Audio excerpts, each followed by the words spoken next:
There are some moments that stay with you, not because they were grand, but because they felt real.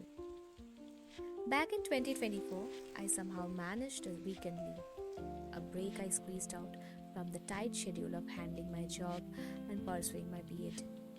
And that's how the trip of Ranchi happened. We began our journey at night. Since our train was at 5:30 in the morning, we left the night before, sleepy-eyed but thrilled. At the station, excitement buzzed in the air. It wasn't just a trip, because it was our first ever ride on the Vande Bharat Express too. We waited eagerly, talking, joking, pulling each other's legs. The kind of silly fun that only appears when a group of close friends travels together. Finally, the sleek white Vande Bharat arrived, and from the moment we boarded, we knew the journey would be special. The comfort, the speed, the views rushing past the windows, it was all a delight. We chatted, clicked pictures, and simply soaked it in.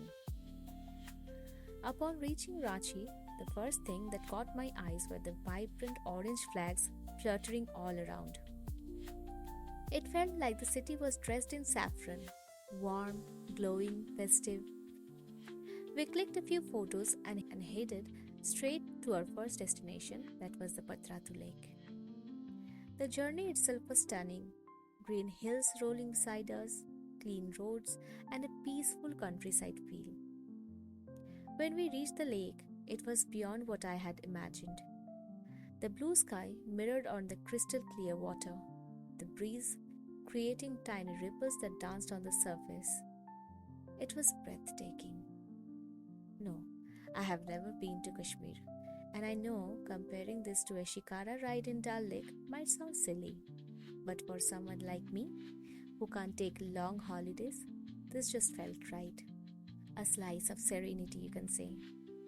We chose a slow wooden boat, and as it floated gently, birds skimmed over the water, pausing for a moment, creating picture-perfect scenes I'll never forget.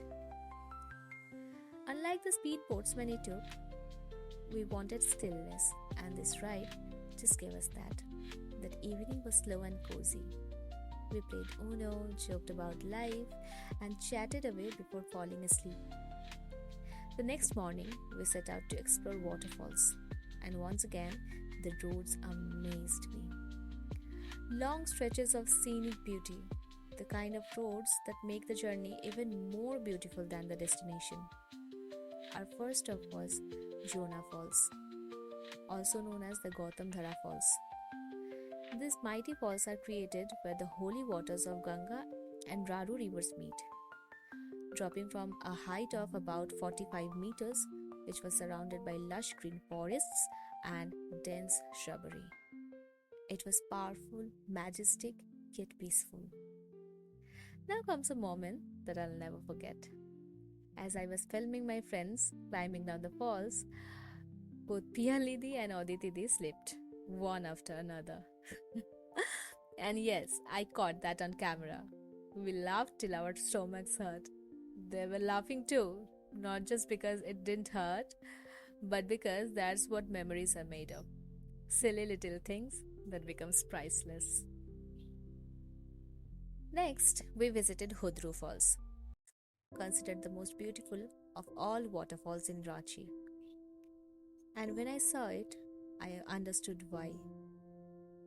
Plunging from 320 meters, this massive waterfall roars into the rocks below. It was majestic, and the only sounds around were falling water and chirping birds. It was like standing in the lap of nature, away from everything.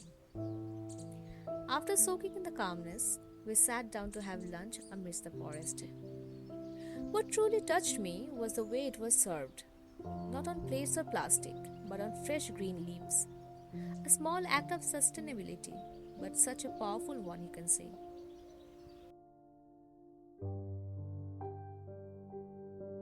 We then visited a small temple nearby. Though not grand or luxurious, it was neat, clean, and peaceful. A sign that someone somewhere cared for it deeply. Next, we had plans to visit Sita Falls. But trust me, after climbing 750 stairs at Hudro, my legs were officially saying no more.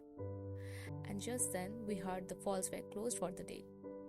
Maybe the universe too had agreed, huh? Back at the hotel, we roamed around the local area, and something that stood out to me was the tea stalls in Ranchi, which weren't like Bengal at all. There were no benches, no crowds of people chatting with cups in hand, just small stalls, silent, simple, and serving tea.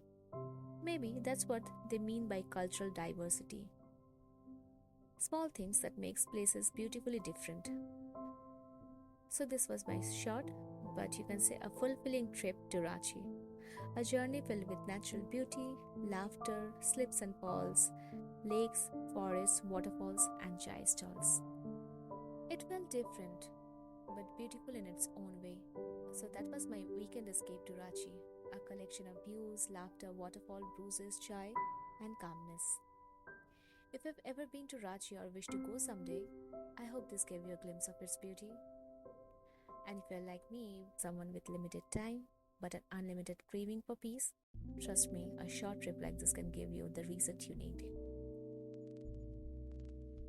One thing that I would like to tell you all that I have shared pictures from my trip on my Facebook and Instagram pages in the name of Bits of Me. If you'd like to see the pictures I couldn't capture in the video, do check them out too.